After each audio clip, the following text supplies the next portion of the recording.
What is going on, guys? Welcome back to part 3 of Rant Wrestling.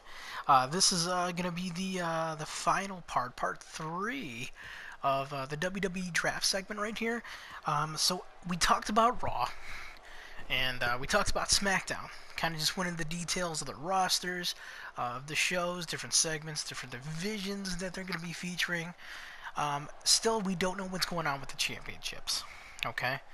Um, in my opinion, I really think a lot of those questions are going to be answered at Battleground this Sunday. So I kind of wanted to go through just a few things for WWE Battleground. Um, Obviously, we have the card. You know what? Let's go ahead. Give me 1 second. I'm gonna pull up the card here. Probably should have had this ready before we did the video, but that is what it is. In the meantime, we can obviously enjoy the video that's on the screen right there. We have the WWE World Heavyweight Title match between Dean Ambrose, Seth Rollins, and Roman Reigns. We also have Sami Zayn going against Kevin Owens once again. Now it's just a singles match.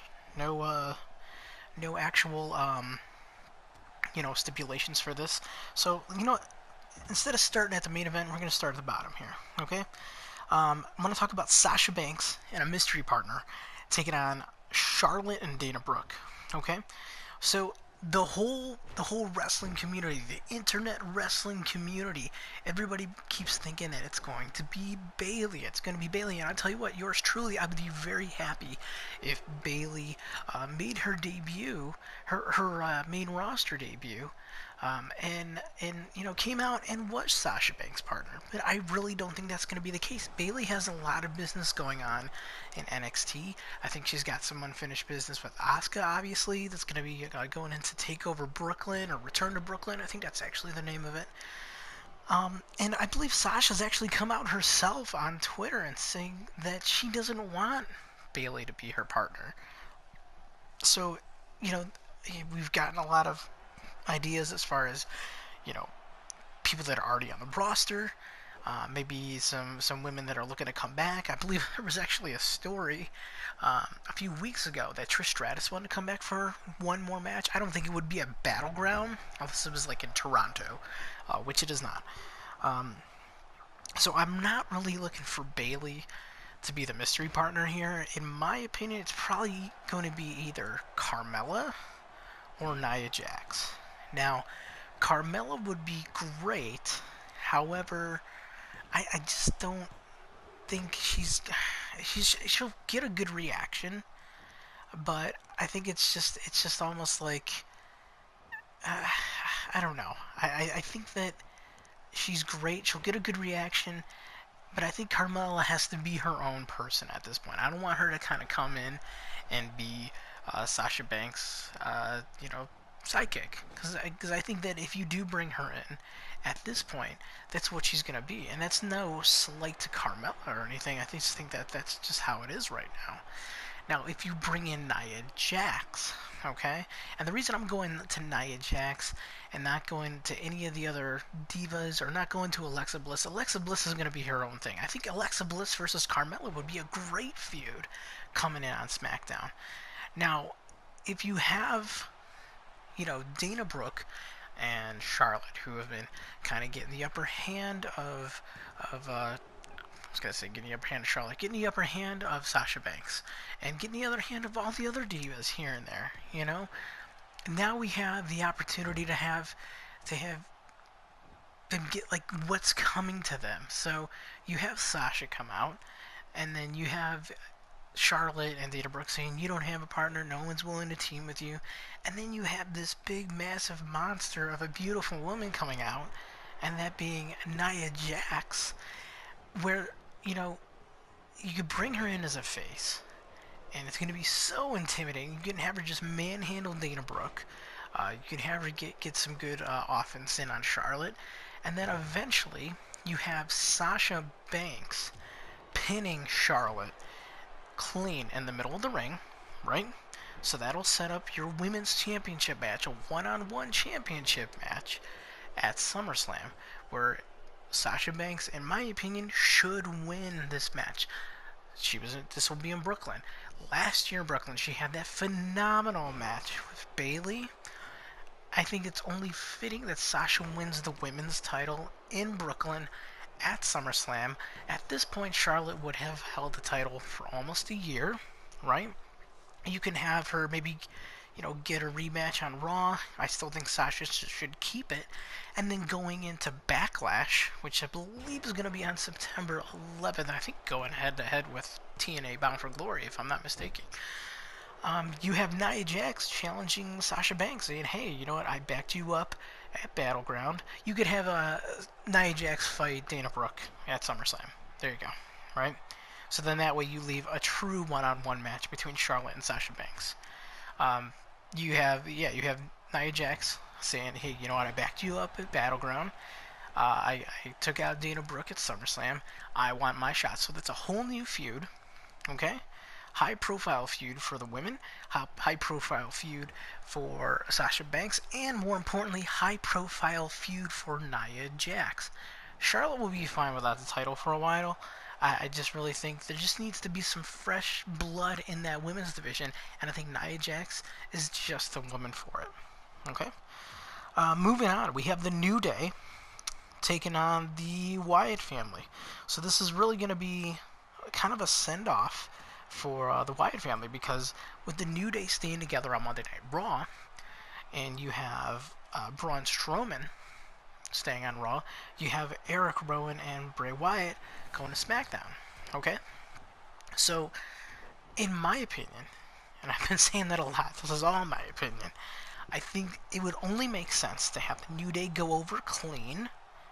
I really like the idea of them holding the tag team titles for a long time. I think maybe they can drop it. God, I would be happy if they held it all the way to Survivor Series, personally. Okay? I think that in this match you have to have the Wyatts completely fall apart. Okay? You have Bray kind of, getting in, Eric Rowan's face, getting in the Braun Strowman's face, maybe slapping somebody across the face. We get to the point where Braun Strowman walks out.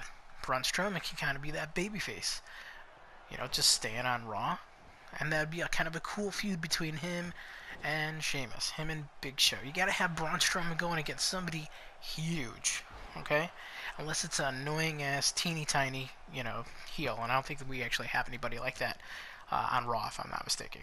So you have the Wyatt family break up at Battleground. This is the final breakup.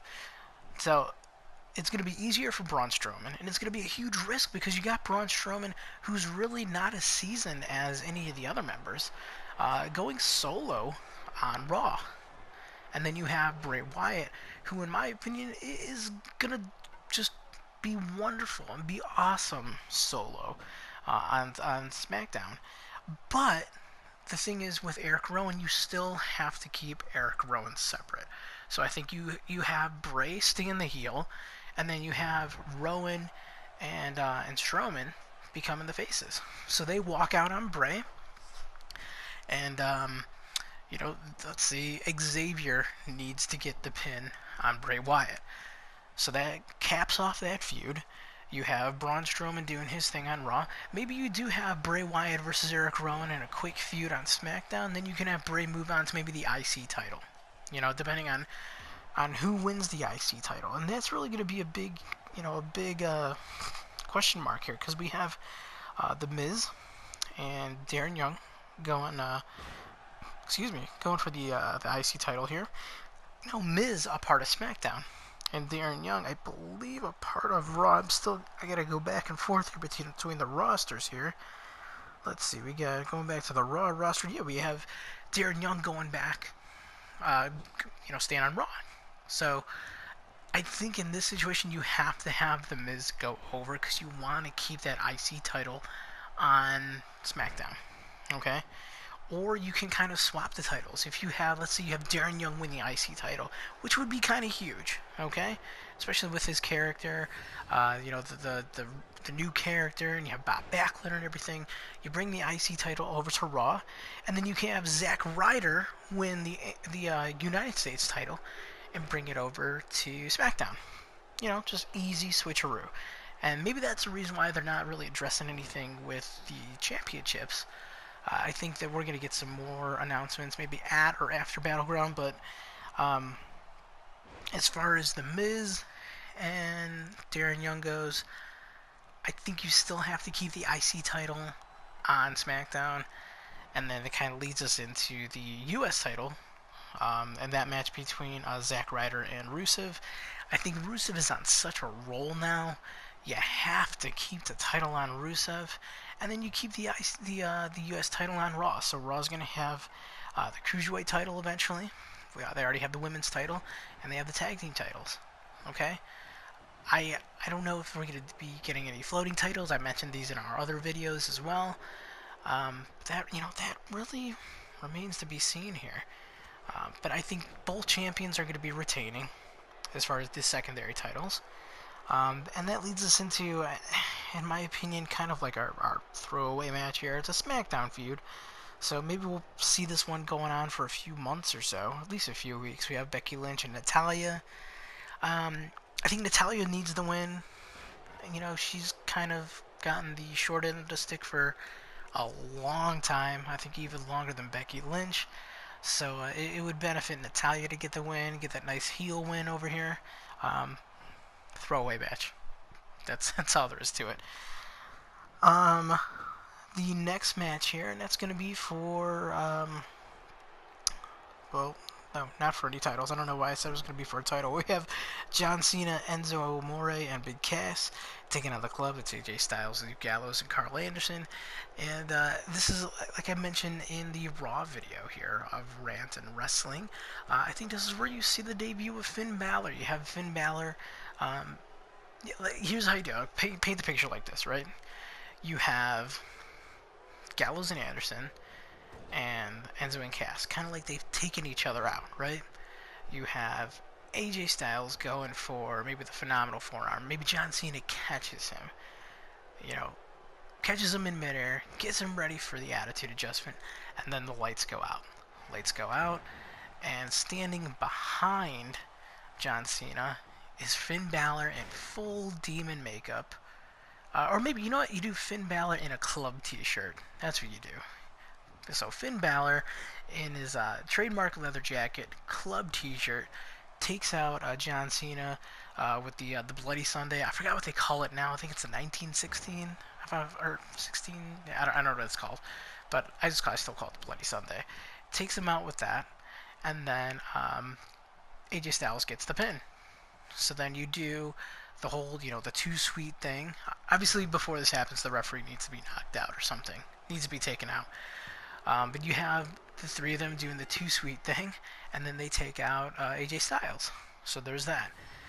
And then going into the WWE Championship match, here's the thing. I do see Roman Reigns getting the title back, as much as everybody is probably going to hate it. Roman Reigns is going to come back. I still think he's going to be a heel. I think he's going to screw Seth in the end. The reason that the WWE title is going to be going back on the Monday Night Raw is the fact that it's a 3-hour show. Right now, you need the world title on Raw. So you can have a heel Roman Reigns being endorsed by Stephanie McMahon. You can maybe even try to turn Foley heel, but you need a heel Roman Reigns as champion going against a face Seth Rollins. So that's your main feud of Monday Night Raw. And then over on SmackDown, what you do, if you're going to do two championships, then you do a tournament that's going to lead all the way to SummerSlam. And then that's where you crown your world heavyweight champion. So then you have this ongoing storyline on SmackDown for the world title. And that's what you do for the time being with the lack of tag team titles, with the lack of a women's division, and the lack of a cruiserweight division. That's what I'm thinking, how Battleground is going to affect the rest of this Monday, not the Monday Night Raw, but the WWE brand extension. Let me know what you guys think in the comments down there. Go ahead and hit like, hit subscribe. Check us out at hardcoregeekcast.com. Check me out on Twitter at Mr. Showtime84. Guys, I can't wait for Battleground this Sunday. I will see you guys all later. Have a great night.